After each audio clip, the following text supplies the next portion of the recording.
What is up, everybody? Dr. Vibe here, host and producer of the award-winning Dr. Vibe Show, the home of Epic Conversations. I'm the host of Epic Conversations 2020 Best Podcast News Award winner and 2018 Innovation Award winner given out by the Canadian Ethnic Media Association. I host the only online program in the world that is for dads and fathers. It's sponsored by Dove Men Care and also co-sponsored by DAD, Central Canada's National Fatherhood Organization. And finally, one of the other things I do is I am the board chair for the Global Food and Drink Initiative, which is a multimedia not-for-profit that showcases Blacks in the diaspora. They're doing their thing in food, wine, and travel. And as always, I like to say you're blessed, highly favored. Magnet for Miracles, solution for someone's problem. We're broadcasting live on June 20th, which is Father's Day, and most Sundays at this time, around 5 p.m. Eastern time, we do Black Canada Talking, which is a live online event that provides Black Canadians the opportunity to give their takes and POVs on stories that are of importance today. And you know what we're doing today. We're having a talk about fatherhood, specifically Black fatherhood. And I have 3 Black fathers from my community that are going to be joining us today during this conversation. So I'm looking forward to hearing what they have to say. They all are going to just help amplify what the world of Black fatherhood is all about. So I'm going to introduce them one at a time. First off, I'm going to bring in a gentleman who I've known for, he's told me now almost 30 years, Jonathan Shaw. What is up, Jonathan Shaw? How you doing? Everything good? You know what? Too blessed to be stressed. How about yourself? Same thing. I can't complain. Little background on yourself, Juiceman? Okay. DJ, on-air host for Indigenous radio station 106.5 in Toronto, creative director for Element FM, both in Toronto and Ottawa, image voice of God, many commercial type of type of thing, and daddy, father of 3, and godfather to 17 godchildren. Whoa! So that's 20 altogether. That's big 20. Wonderful. Big brother, big sister, co-chair, all the other stuff. Yeah, I just that's why I say international man of mystery. I just do everything. Yeah. And big stealer. Yeah. All right. Next up, we have a truly international conversation here because we have gentlemen from Canada and the U.S. But next up from the Canada side, Greg Frankson. He has been on a number of my conversations recently, but he definitely wanted to get involved in this one. Greg, good afternoon. Happy Father's Day. Could you share a little bit about yourself? Yeah, no, 100%. My name is Greg Frankson. I'm also known as Ritalin. I'm an award-winning spoken word artist, a published author, as well as a community activist, and a person who has been working for the last 30 years to advance the cause of Black people in Canada. I'm currently editing an anthology of poets, which is called Africanthology, Perspectives of Black Canadian Poets, which is due to be released in February 2022. And I'm also starting a not-for-profit called Africanthology Canada in order to archive, amplify, share, and teach about the impact of Black Canadians on the national culture. So among many of the things that I do, I also run a business called Voice Share Inc., which is an effective communication and inclusive leadership company. Wonderful. Thank you for taking the time to be here. And from down south, exactly from Milwaukee, they had a big win last night. Finally, their basketball team has broken a barrier.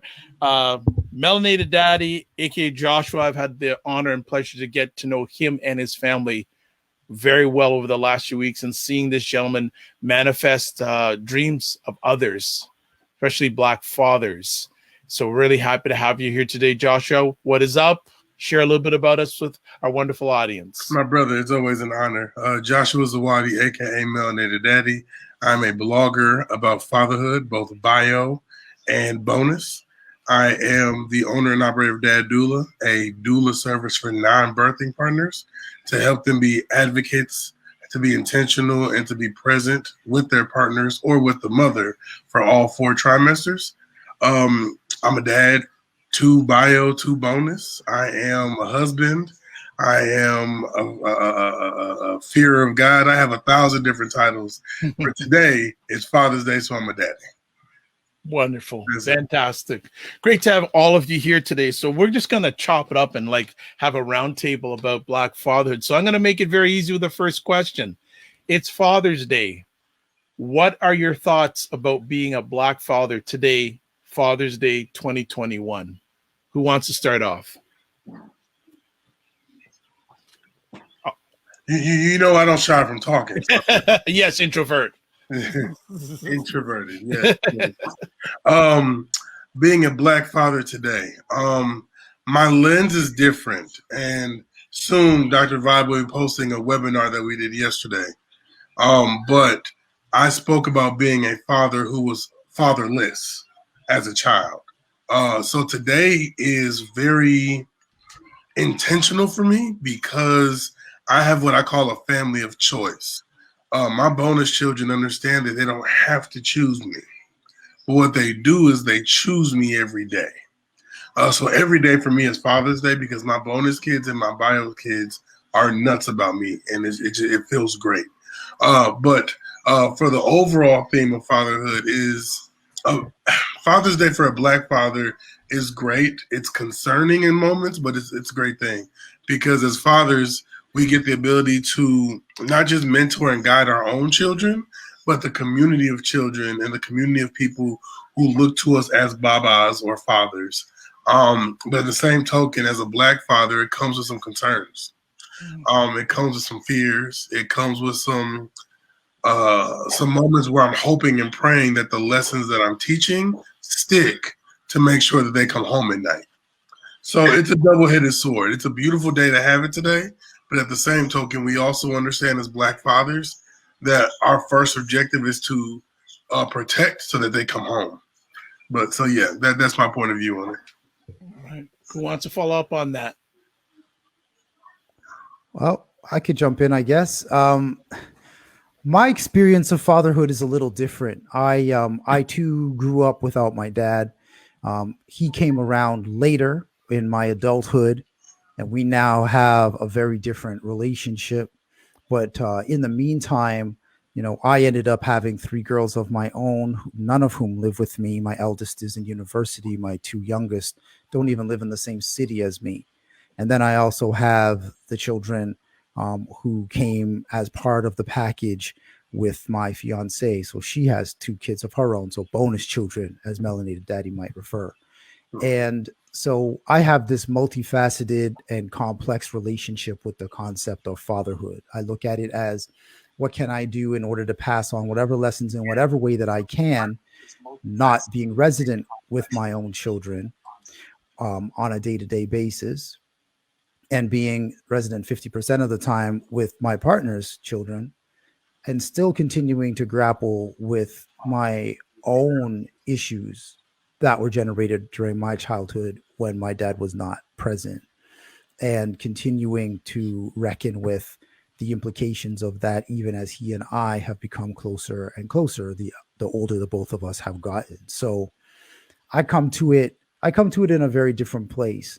And I'm interested to see, what I can share and learn from the others on the panel today to see where this goes. Juiceman? Fatherhood for a Black father is what I would call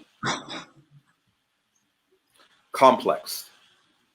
It's very complex because we were not given a guidebook in which to parent. A lot of things that happened in the generations before us, we've had to throw out. We've had to just totally rewrite the books, rewrite the novel, rewrite and do everything again. As you can see in the background, that's a picture of my first child being born. And over the last 18 years in maneuvering how I parent, I call one of 3. And then there's 2 of 3, and there's 3 of 3. And now I also have to deal with my father, which is another totally complex dynamic. And also dealing with the factor is that I now have a child who is, has come out and now as a member of the LGBTQ community. So it's been very complex. It's been very interesting having to relearn certain things and unlearn other things. Also dealing with my father, who's 86 years old, finally coming to grips and saying to my father face to face this year and saying, as of October 4th of 2021, I'm officially retired.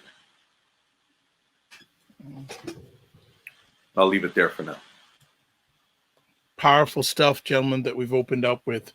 Really, really, really interesting stuff. Joshua, one of the things you said, and all you said, stuff that I'm praying that we get to through this conversation, you said Black fatherhood is concerning. Some areas of Black fatherhood are concerning. Can you elaborate a little bit on that? And maybe Greg and Jonathan can add on. The climate of which the country and the times that we are in, our children are not seen as children in a lot of instances. They're seen as targets. They're seen as everything but children. And I have 3 girls and 1 boy, and I'm often told how cute they are until my 4-year-old son turns 10, and now he's looked upon as something else. So as fatherhood, I'm often trying to be the peace and the joy for my children at all times, because I understand outside of my house that may not be the case. So I have to make sure that I'm setting an ecosystem around them to cultivate just being children, just being carefree, just being joyous, and just being children. Because as soon as they leave my house and the world sees them, they're judged and labeled differently than what I want them labeled and judged.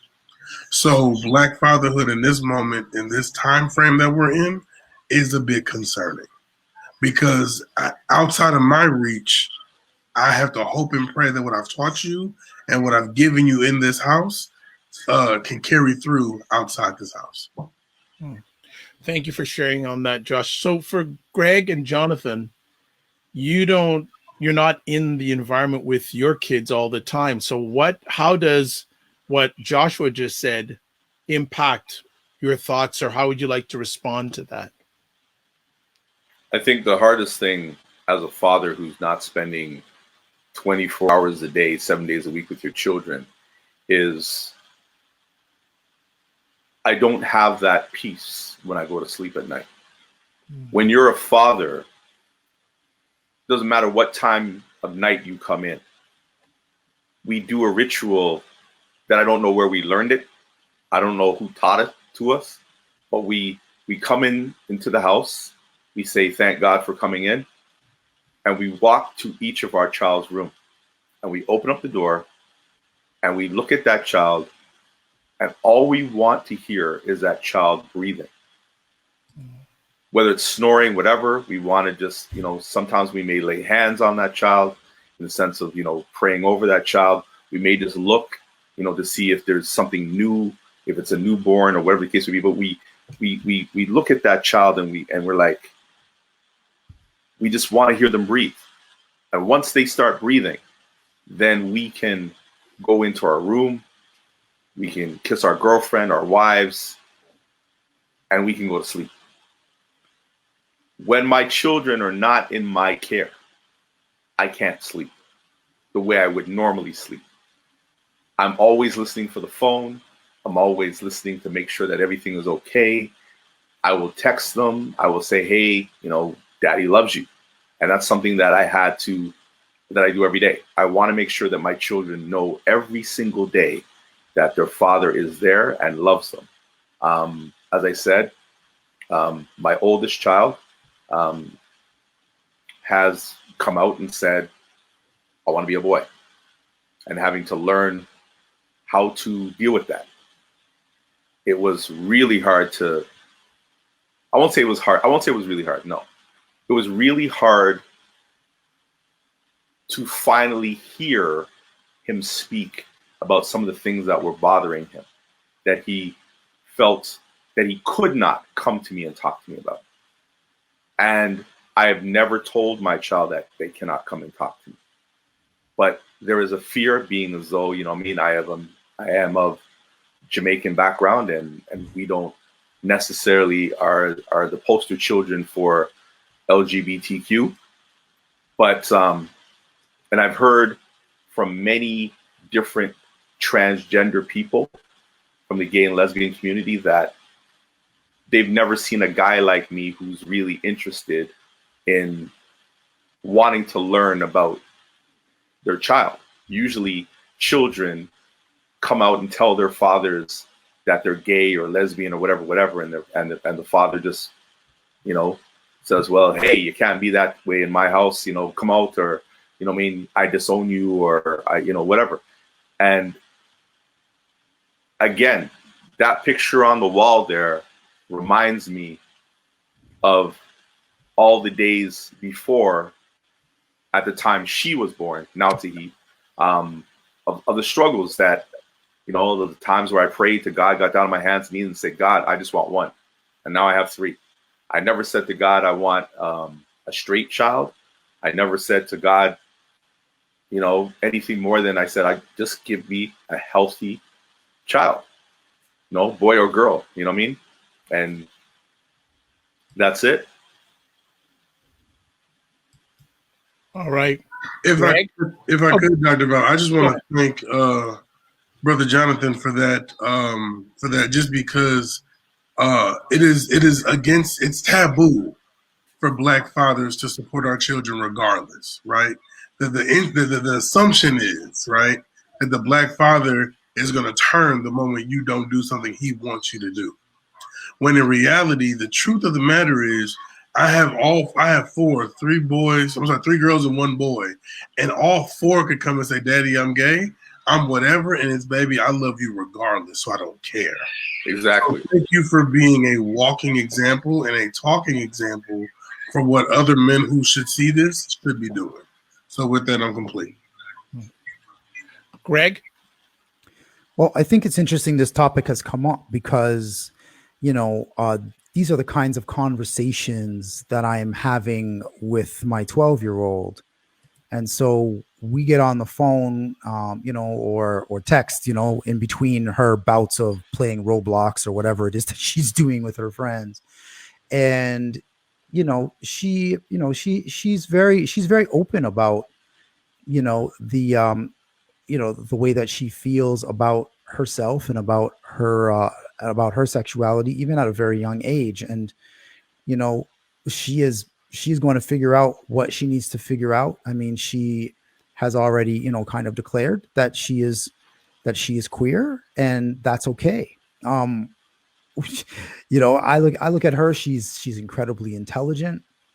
She's you know, she's beautiful. She is you know, she's very smart, you know, because being intelligent and being smart are two different things. She's sassy. She's got a sharp tongue, which is good, except when it's directed at me.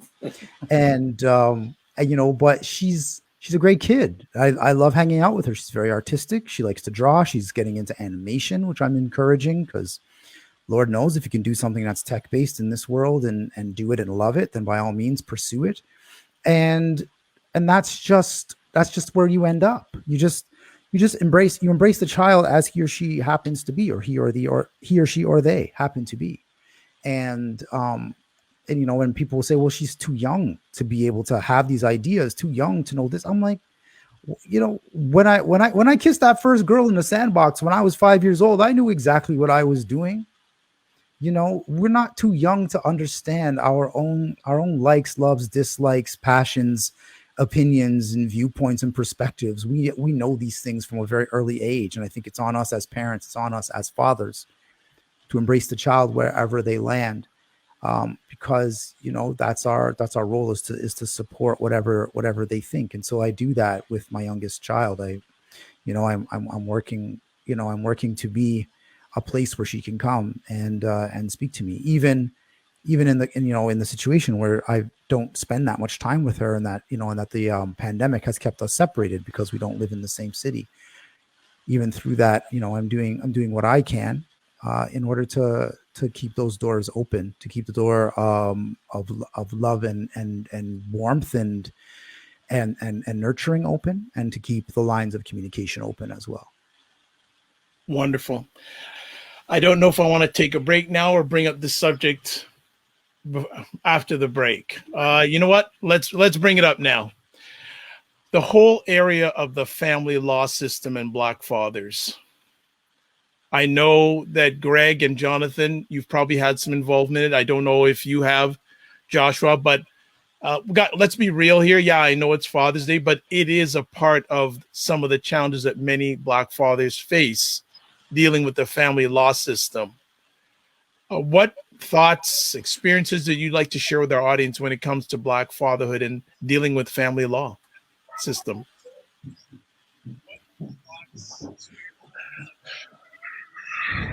Well, all right. Well, let me jump in then. You know, I've made my first entry into the family law system. Good God, when I got divorced, and my eldest daughter was a toddler. So now we're talking almost 20 years ago was my first experience of that, and I've been going through different sorts of systemic issues ever since. You know, it's infuriating that that the system is not set up to default to a joint custody situation in which both parents are treated as the equals that they are by biology and by God, and why the law treats men differently from women in that respect is a complete mystery to me. And that the ingrained biases towards whichever parent happens to have the child the majority of the time, which in most cases is the mother, is a kind of it's a kind of emotional violence, a state-sanctioned emotional violence that is made all the worse when the sexism and racism are layered on top of it to explode a man's psychological, emotional, and spiritual ability, desire, capacity, and motivation to stay on the issue and to stay on point, to be present both for himself and for his child or children throughout such a searing and emotional and devastating process as the one that is dished out, certainly within the Ontario family law system, the one that I experienced, but certainly I have heard has been the situation all across North America. Who wants to add on to that? Go ahead, Juice.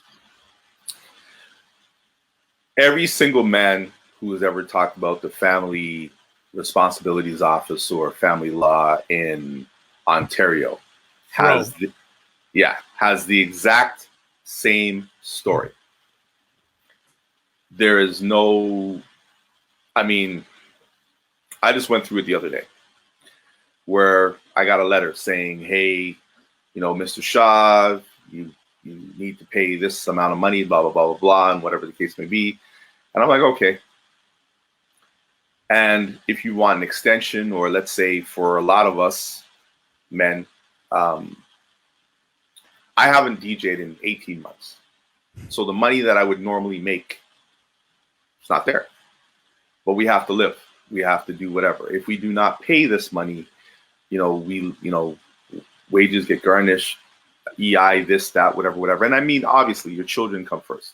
There is no doubt about it. But there is no wiggle room. And if you even try to wiggle room, like I tried to do, you basically have to go and get your income tax statements. You have to then get, your last tax returns done. You have to give them 3-4 months of pay stubs, your bank this, your this, that, whatever, da, da, da, da. And most men just say, let me just pay it and done. Or let me borrow the money or do whatever. And then basically put yourself even more behind the ball. But it's not even the money aspect of things. It's just the whole aspect of what you're looked upon like in the system. Once you're in the system, it looks like they always just look at you as a deadbeat. And you're not a deadbeat, by no stroke of the imagination. There's men out there who are doing for their children as best as they can, seeing their child every day, putting them in sports, doing this, whatever, blah, blah, blah. But if you owe 1 penny to Family Responsibilities Office, you're a deadbeat.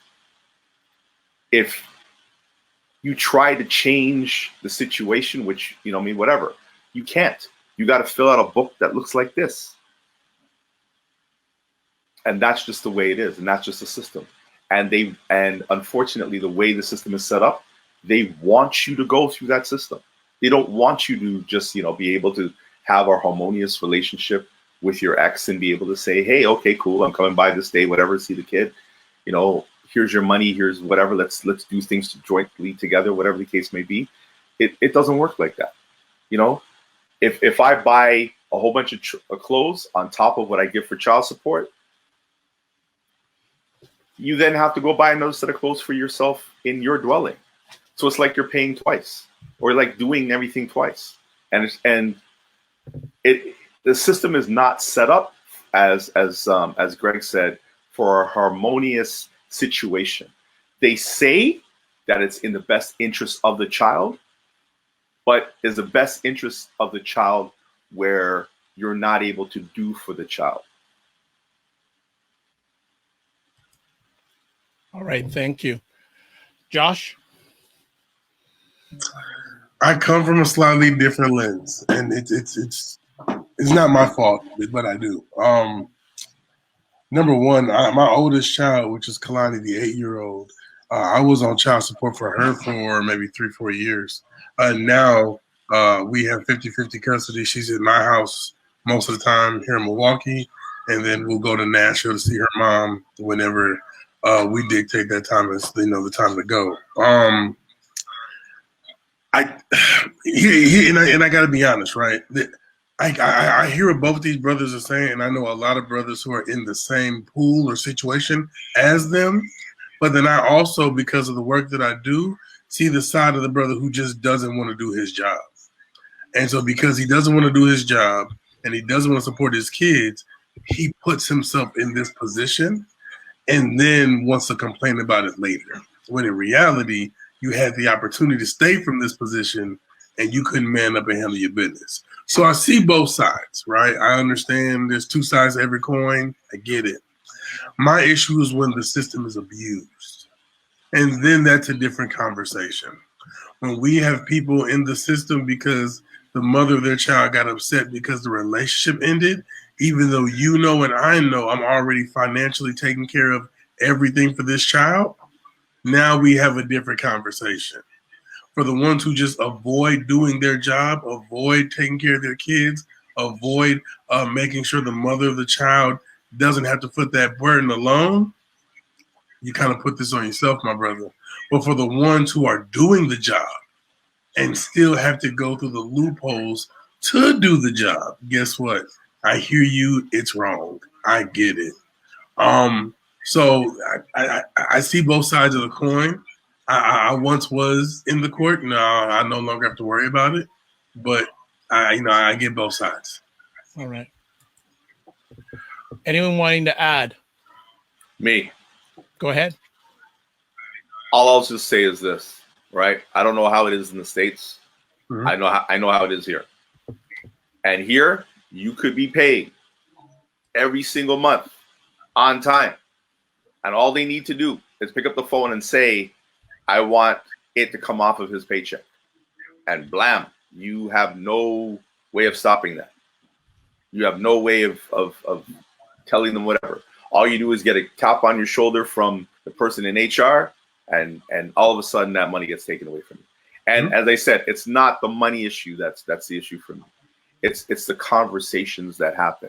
It's the factor is that you cannot have those conversations with anybody. Like, again, the Family Responsibility Office, I don't know if you've dealt with them, Greg, but I remember a guy called me on the phone back in February, and I said to him, you're the first phone call that I've received in 11 years.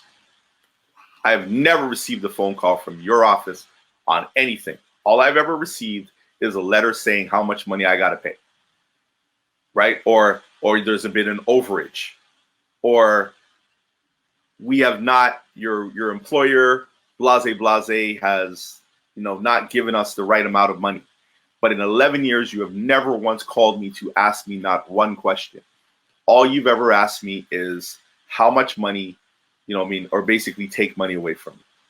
Not money away in that regard. You know what I mean? And if I've had that conversation with my ex and said, hey, I was paying you on time, why this? You could stop this tomorrow if you wanted to, and I could just give you the cash. But no, they wanted to go through that. There was no issue before. All of a sudden, whatever. And I mean, it's one of those situations that I kind of say to myself, well, at least you know what? It's not forever, because your children do get older. And when they finally do finish with that system and I'm able to come out of it, I'm going to be like another gentleman who's been on the Dr. Vibe show, Henri, who's been able to, take a world tour. I mean, he's part of A Tribe Called Quest. You know what I mean? Because straight up, that's all. Because he's been everywhere. From he gave his ex the money and said, "Here you go, you see my man in every picture like this now." And you think about that from a standpoint of just mental health. We we are fathers who are trying. And again, for the brothers who ain't doing crap, throw the book at them. But believe it or not, for whatever reason, those guys, they get a free pass. I don't know what it is, they get a free pass.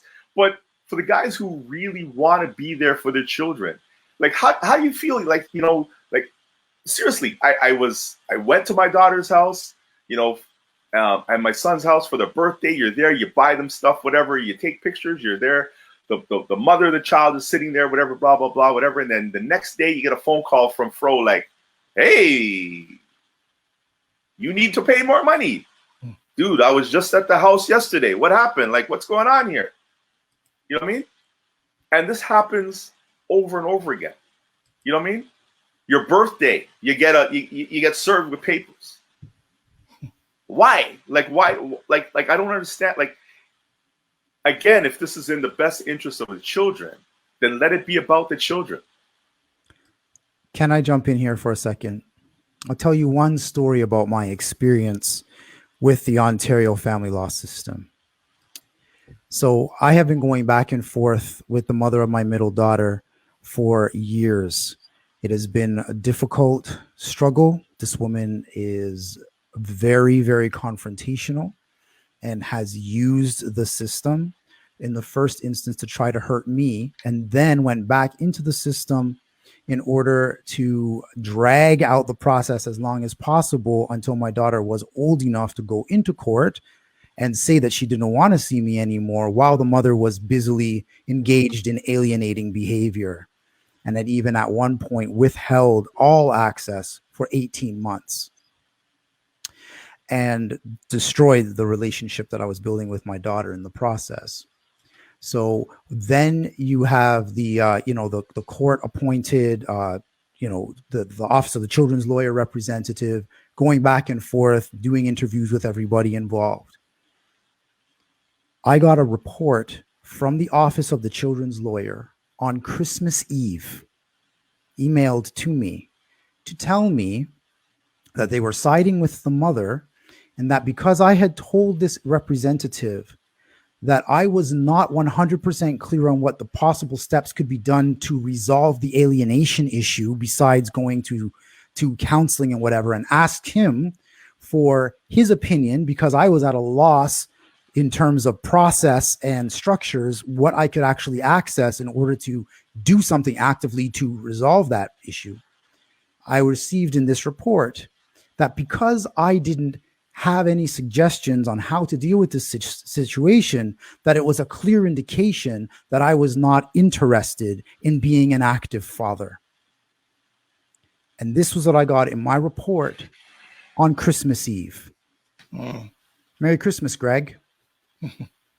And these are the types of things that I hear about constantly within the system.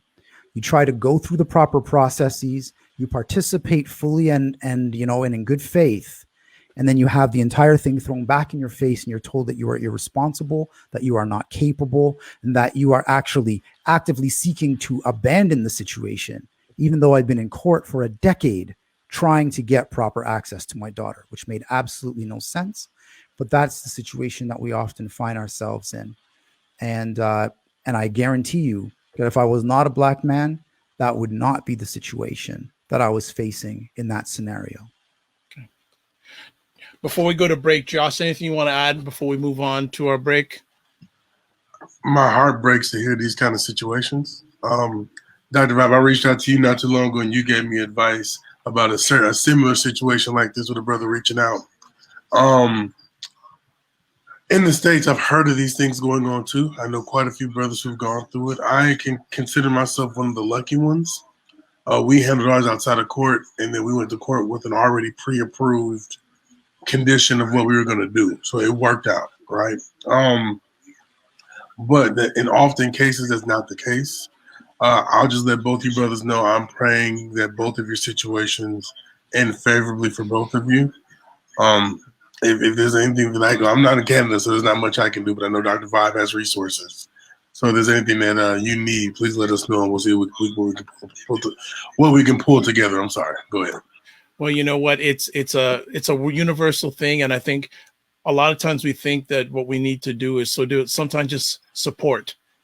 Is the simplest and sometimes the most effective thing, and I'll be open here. I know Jonathan won't mind, but there's many times Jonathan will call me, and a lot of times I know there's support, but I know that in his heart he just wants me to hear him out, and he has me whenever he wants, and all three of you know, and the other people know here, I am here for you, So, and I know that sometimes you just need to, you're screaming, you just want to let it out, and I think that baseline is one of the easiest things we can do to make things go forward. Gentlemen, stress will kill you. Stress will kill you. Stress will kill you. Absolutely. And we have a question here. So okay. You know what? We'll handle the questions on the other. We're going to give a break because it seems that we've touched on a nerve with our audience in regards to this conversation piece. So we'll answer a question from the audience when we come back, and then we're going to get into our next conversation piece, having the gentlemen answer this question. What is one thing any one of your children has taught you that has helped you be better? So we're going to go to a break. We'll come back. We'll handle this question about the court system. Then we'll get into that question. So it is Black Canada Talking on June 20th, live broadcasting with Jonathan Shaw, Greg Frankson, and Mr. Joshua Zawadi. And we are going to be back in just a moment. Hold tight.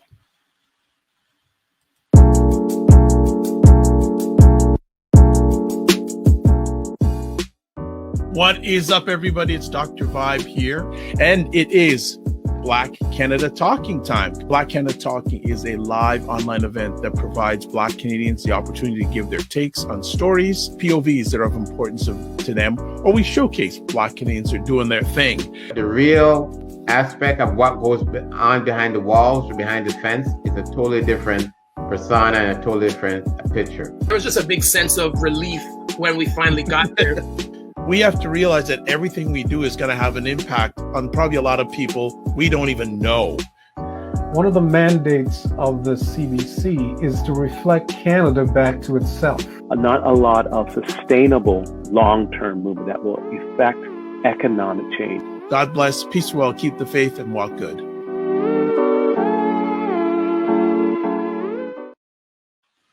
Okay, we are back and having a great conversation about Black Fatherhood on Father's Day, June 20th, 2021. And got a question here from the audience, and I'm just going to put it up right now, from Sarah, saying, how do the courts justify condoning this alienation while going after fathers? So, Greg, you're probably best. John will be back with us in just a moment. What is your response to that?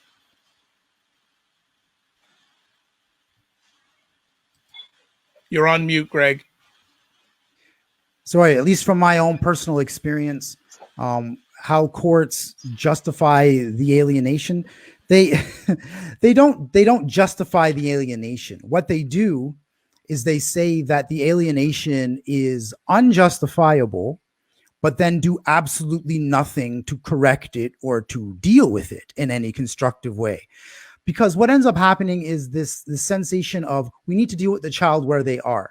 So the alienation process happens over a particular time period, and then you're able to finally get the court to address it a year later. They're like, well, that happened a year ago. Where are we with the kid today? And what are the needs and concerns and whatnot of the child today? And so when you bring up, but wait a minute, we had all of this other stuff that's been happening for like 3-4 years that we finally started to address a year ago. We finally at the spot now today where we're dealing with that. No, we're talking about what is in the best interest of the child today. So you don't ever actually get to deal with or address the situation that happened previously.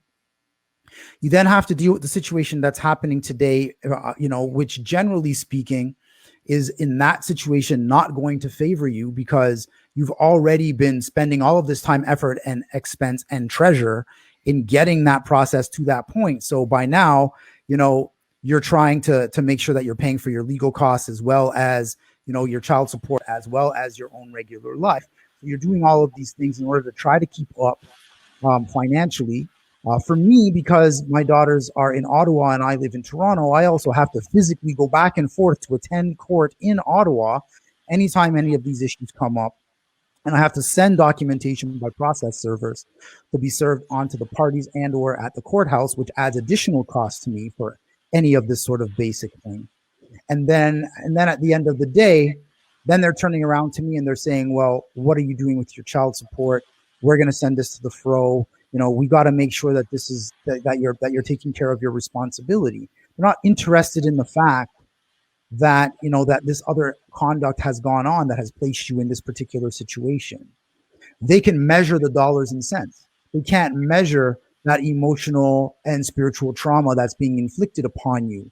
You can't bring a document that's verified by the Canadian Imperial Bank of Commerce that says this is what the impact of this individual's behavior has been upon me and the resultant trickle-down effect that I'm certain is also impacting on my child. You can't bring in material evidence to show that devastation that's happening. But we can certainly come in and say, well, you know what? This person is actually, trying to hide income, or this person is not keeping up with their payment, or this person should be paying this extra money for extracurriculars that I've never sent any receipts for, but I want reimbursement for. So you can, you can bring paperwork for that kind of stuff. So that's what ends up happening, is that the intangible impact that you're bringing to the court will only take into consideration within the prism of what's happening in the current context.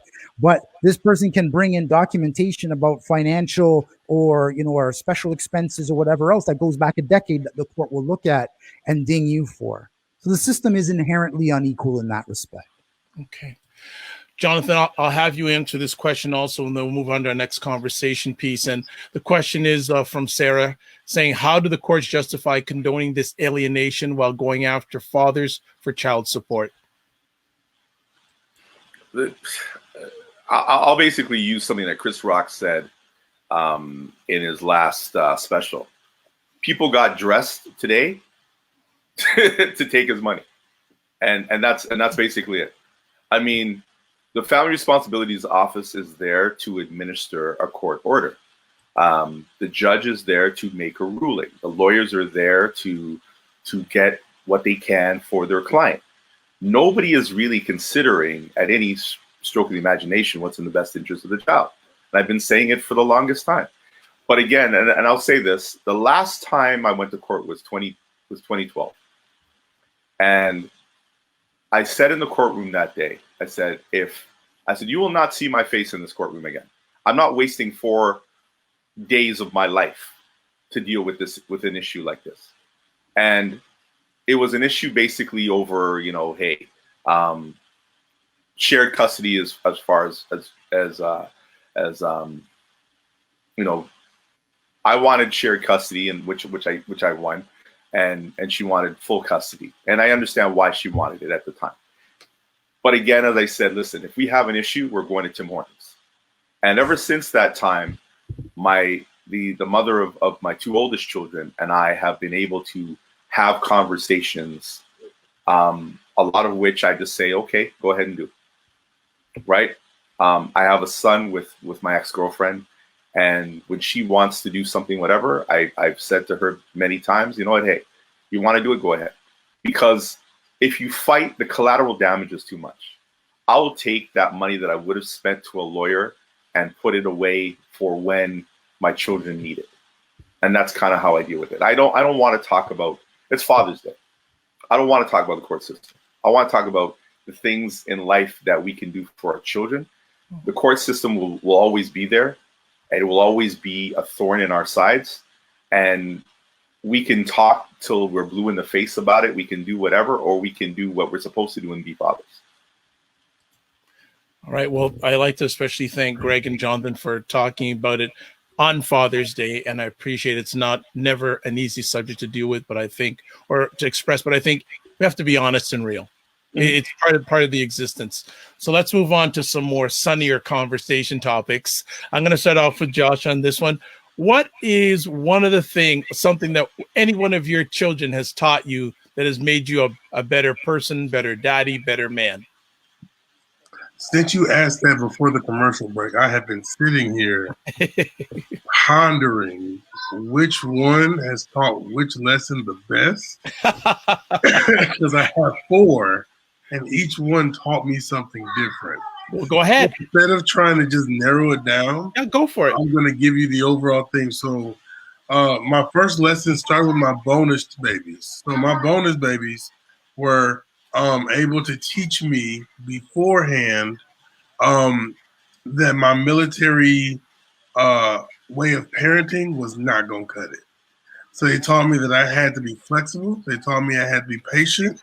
They taught me that I had to show up for them how they needed me to and not how I wanted to. Baby girl, my oldest, taught me what love can overcome, meaning we have never had a real daddy-daughter connection, only because she wasn't in my custody or in my presence much until maybe last year when she moved in. And now we're booming, running, growing, all the good things. But she showed me that love can cover a multitude of sins, meaning that me loving her the way she needed me to caused her to flourish the way she wanted to. Baby girl, baby love, my 9-month-old was the restoration of my heart. She was the restoration of love. She was the restoration of me not knowing what I needed and then receiving what I needed to create a new thing. So each one of my babies have all taught me something generally different and amazing, but though that's what each one of them have shown me as far as overall parenting.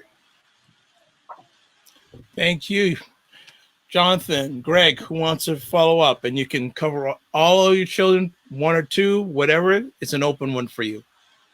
I'll start with the baby. So Joshua, I actually have a son named Joshua. My son's name is Joshua. So that's Joshua's a great name. Yeah. Trust me. No, it is. We call him the Emperor, and for obvious reasons. Joshua has basically been the gadget guru in the house. I used to love gadgets. My son has taken over for me in that realm, and he is a gadget guy. So what he's been doing now is he goes on GarageBand and he starts making music. So he's actually taught his father, me, how to compose music on GarageBand. My middle child, Naima, she has taught me to be fearless.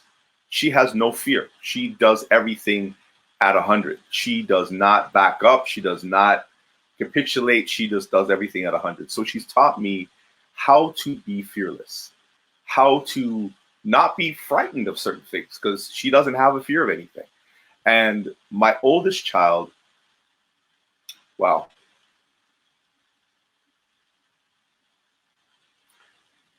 How to love unconditionally and how to accept something that you don't understand. I'll go back to when she classified herself as a she. She came up to me. We were driving in the car one day, and she's like, "Daddy, I'm bi." And I'm like, "Bi what? What'd you buy?" "Oh, you mean bisexual? Okay, cool." And having to learn to deal with that. Then it was, I'm lesbian, and then from lesbian it changed to being transgender, and having to just deal with it, and having to just learn to love, and to learn to accept, and learn to kind of just allow him to flourish as a young boy, and to accept. I think that's the hardest thing that I had to do, is to I named him originally. I gave him his first name. I gave him his middle name. I had that name 12 years before he was born. And to know that now those two names that I named him are now his dead name, it was like a death. And I had to learn to accept that he is now a he, and to move on with that, and to love him in the same way that I did before, and to keep those avenues of conversation open, and just be there. I don't have to be daddy anymore. I don't have to be like, "Oh, did you fall? Did you whatever?" But just be daddy for when they would call me. And Ryan is saying here, yes, good job, Jonathan. You're working through the transition. Thanks, Ryan. Yeah. Thanks, Ryan. Greg. Well, I mean, I think my girls over the years have taught me many, many things, of all kinds of things about, what sacrifice looks like, how to overcome challenges, to deal with your own traumas. But I think the single biggest lesson that I've learned is how to embrace joy.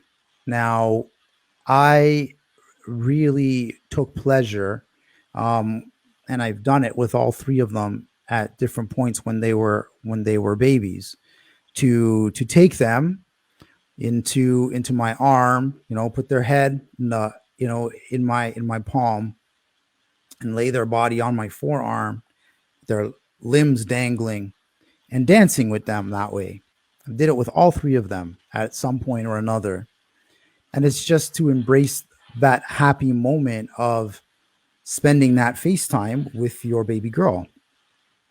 And that has been instructive over the years. And just in terms of, I have had to live through a lot of traumatic events. I've lived through, controversies. I've lived through a public shaming. I've lived through, an implosion of my career in a very public way, and, in a very slow, painful process to build myself back from that to where I'm at today. And through all of that, you can't allow yourself to lose hold of the joy. And so when I think about how do I stay positive, how do I stay focused on doing something happy, I think about having a baby in my arm that I'm laughing with and smiling with and dancing to some R&B song of some sort, and just enjoying that moment with them. And so that has been one of the keys to my resilience, is just to think of them that way, and to remember to keep smiling no matter what else is going on. Good stuff. Thank you, gentlemen. Just want to read a note here from Ryan saying, my children had an article to respond to. I was caught by my surprise when they both answered the questions as follows. Who's my biggest inspiration in your life? Daddy, my daddy. Who do you look up to as an example? Daddy. This has taught me that my every action, though sometimes a difficult one, they are still looking for me as they are still looking at me for guidance, even when I tell them stories about myself that are difficult. Absolutely. Just a few more minutes, gentlemen. We'll let you go. I want to have each one of you share a challenging fatherhood moment and how you overcame it. would like to start on that one? I can start. A challenging parenting moment of a more recent one was my my introduction to my partner's kids. And they, I think, still in the back of their mind, were still holding on to that childish dream that their mother would get back together with their father. That was definitely not going to happen. And then I showed up and started coming around more often. And so that process of breaking down the barriers, breaking down the hostility, to create a linkage, create a connection between myself and the kids has been one of the more difficult roads, because I don't parent them per se. They have two parents, and I've been very clear with them from the very beginning that I'm not trying to replace their father. But as a responsible male in the house, I am definitely going to set the expectations in this space and expect them to be on board for that. And I told them, listen, I only have two rules in this house when you're living with me.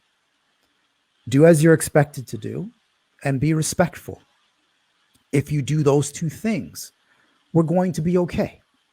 And it took them a while. They didn't want to do the things they were supposed to do at first. They learned very quickly that the Jamaican man that they were now dealing with, not play that, right? So they got that straightened out real quick.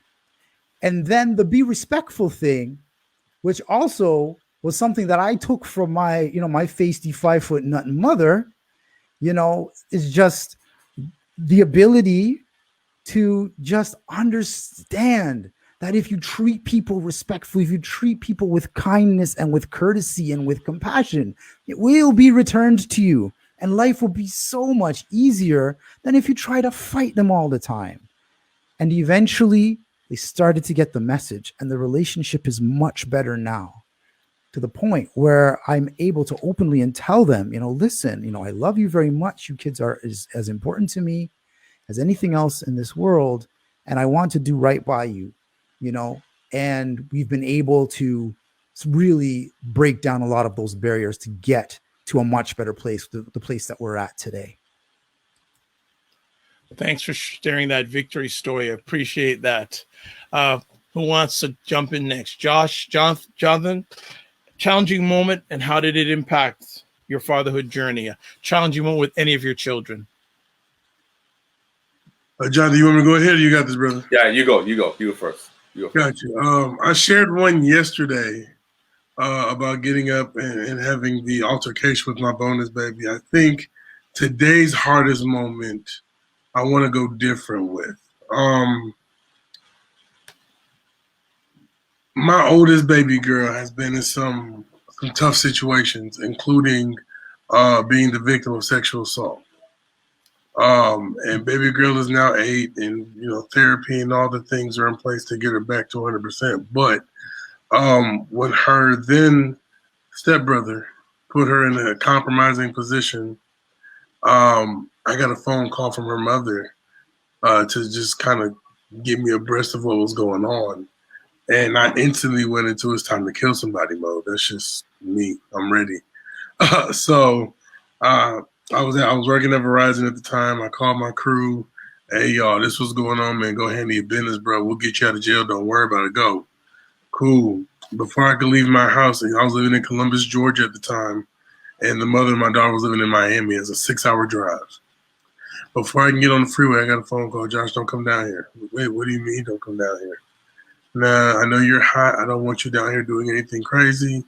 Just don't come. Okay, I guess. Got it. Cool.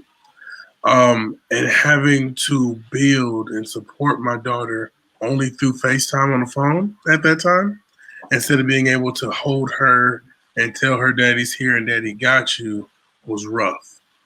But the light of the tunnel of that was, even though it was just through the phone, she knew and felt she was supported, and even now understands If my daddy is not physically there, my daddy will find a way to let me feel support. So it was rough. I did not like the situation. I wish I could have handled it the way I wanted to, but it is what it is. I also understand now that because of my support during that period, it paid off in the long run. So it was rough, but we got through it. Thank you for sharing that story. And another congratulations on the victory. We like to celebrate wins wherever we can. Thank you. Jonathan? I'm going to break it up in two parts, if that's okay. Sure. Last year, around this time, I don't remember exactly when it was, but I know there was something going on. I got a call from my ex-wife, and she said that my oldest had talked about committing suicide. And they immediately, took her over to the hospital and, for monitoring and stuff like that. And they said, okay, so I said, okay, immediately I got into, I got to be there. But again, it's COVID.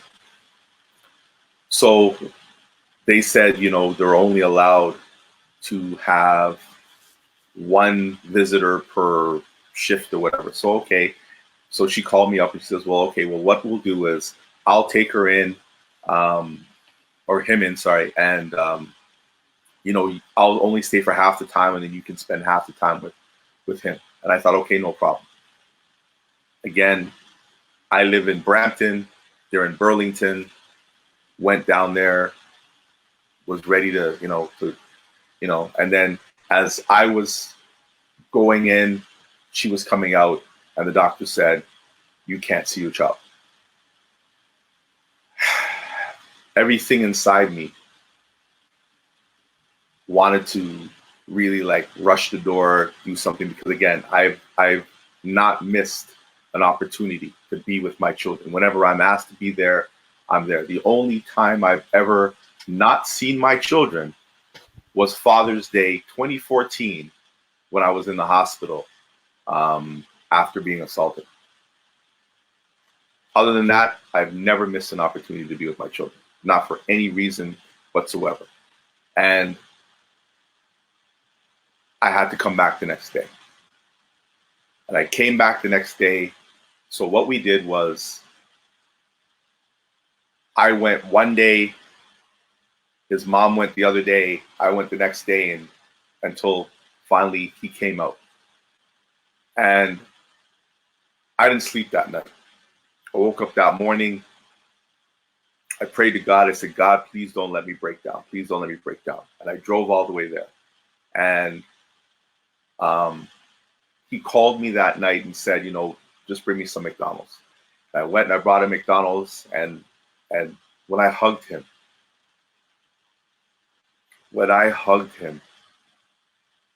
it was like the first time I'd ever hugged him since he was born.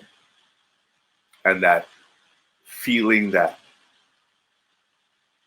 emotion, everything, it was like I couldn't stop my eyes from crying. I couldn't hold it back in anymore. But he supported me. And I think in that moment of seeing me break down, he realized how much I loved him and how much he supported and how much everybody around him wants to see him win, whether it be as a man, as a woman, or whatever he chooses to be. But in that moment there, that was probably the most difficult parenting moment I ever had, because I wanted to hold it together, but nah, man, I love my child too much. And I don't know what I would do if I got a phone call and any of my 3 children were not here.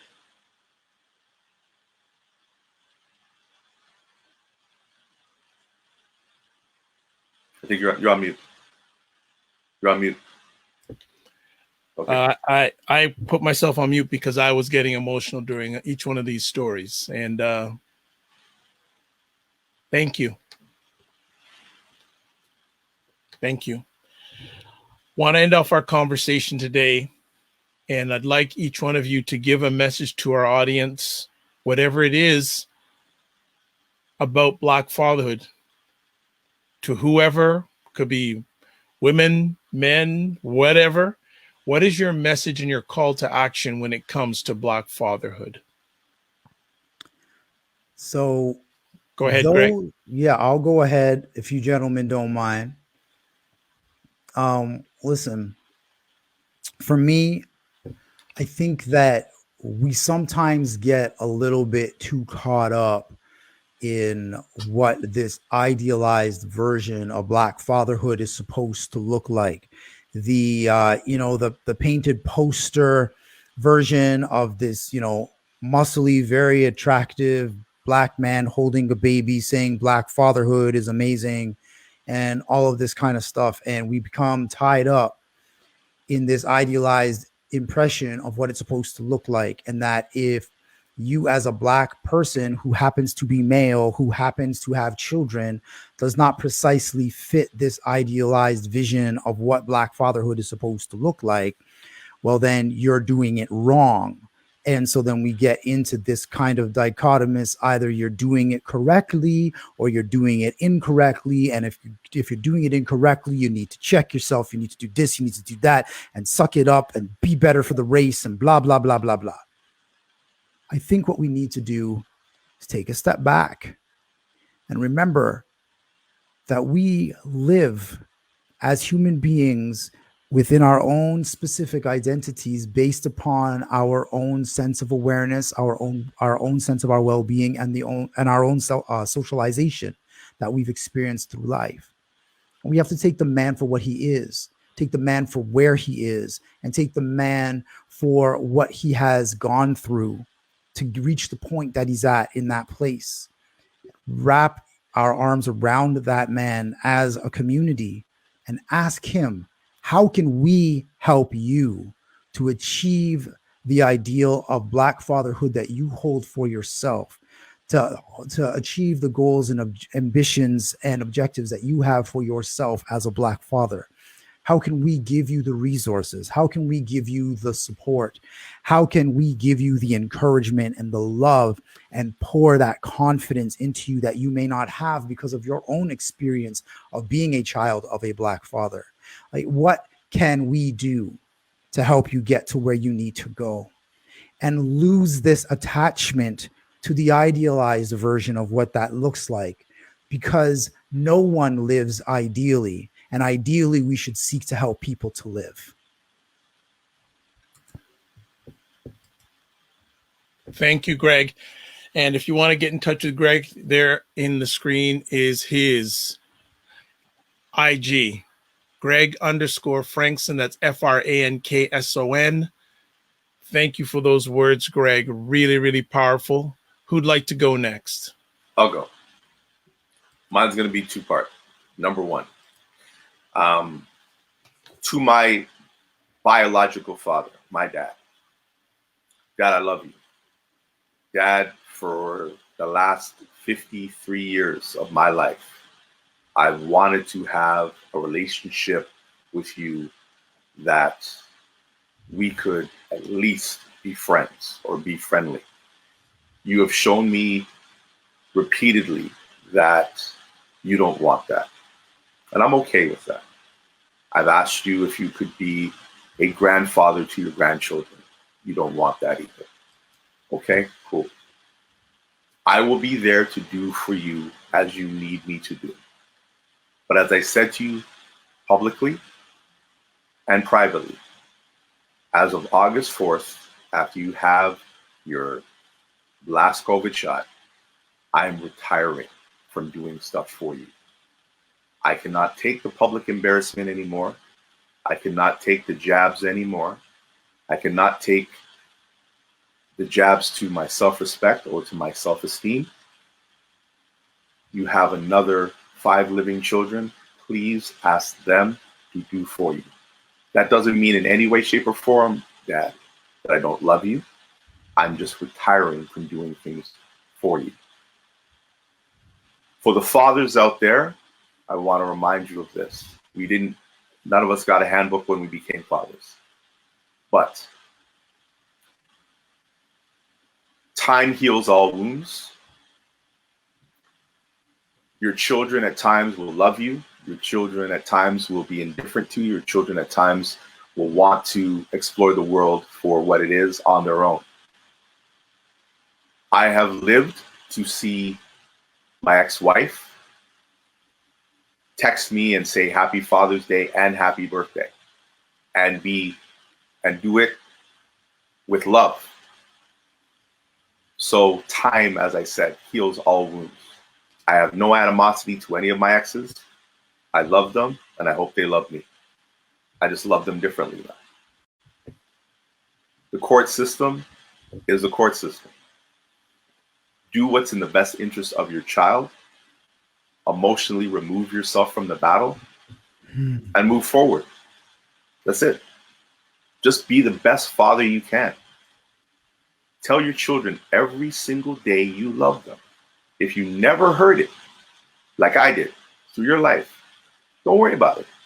Say I love you to your children every single day, to the point where they turn to you and say, Daddy, stop telling me that. I know that already. And that's all you need to hear. Because one day, your children are going to surprise you, like mine did, and tell their friends, and it's the greatest feeling in the world. My daddy's better than your daddy because, and they just go off. It's the greatest feeling. When you're in the audience and you get to see your children up on stage and you can say, that's mine. It's the greatest feeling in the world. Do not let anybody tell you you can't be a parent. Do not let anybody tell you you can't see your child. If there's a way, if there's a will, there's a way. If your child plays soccer and you know nothing about soccer, become a soccer coach. If your child lives in a whole different state or province or territory, go get a gas card, man. Trust me. Whatever you got to do. Our job is to provide. And that's all we need to do.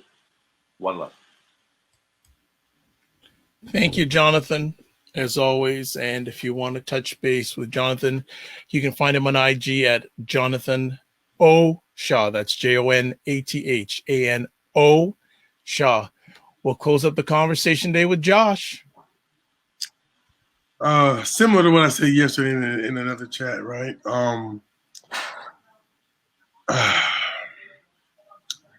You are exactly who you need to be to build and give your children the perfect lifestyle they need.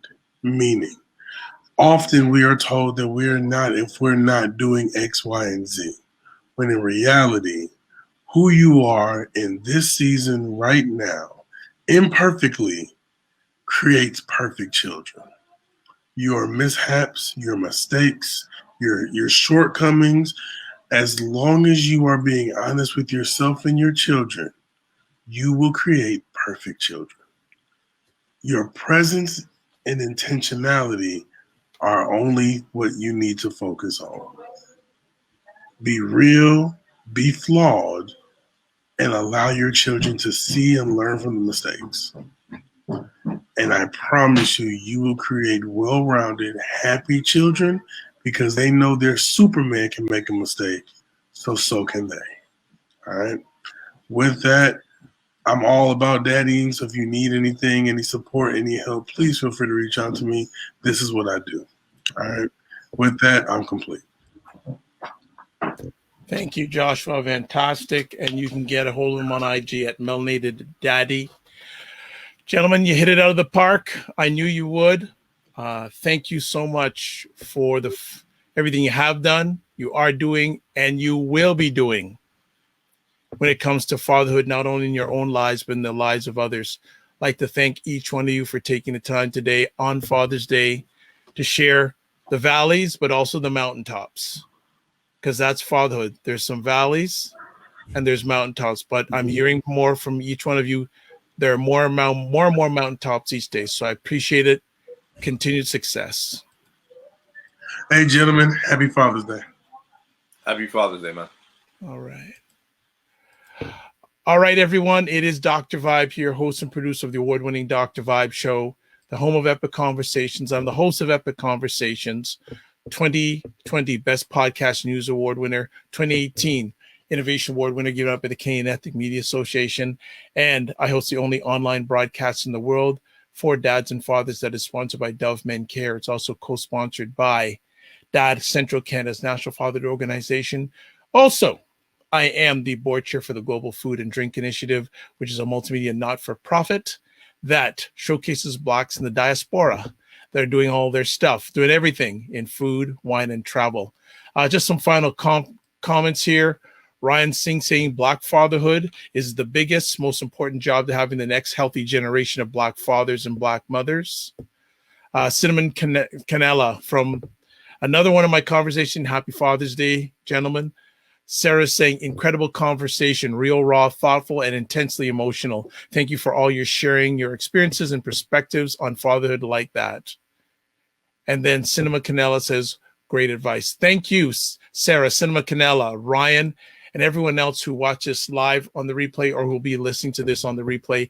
It's appreciated, not taken for granted. So, like I always like to say when I close out, the best way to reach me is go to my website, thedrvibeshow.com. Final comments as always.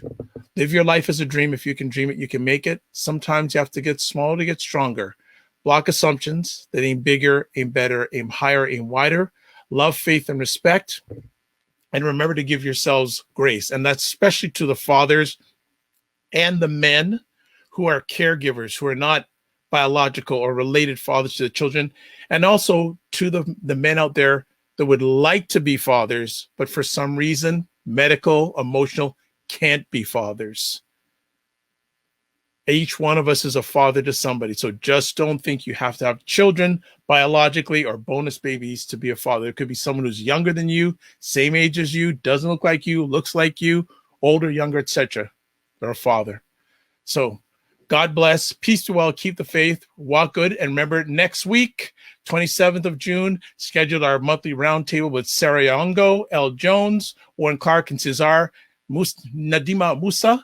Our roundtable once a month we have on Black Canada Talking. God bless. Peace to all. Keep the faith. And remember, walk good. Goodbye, everybody.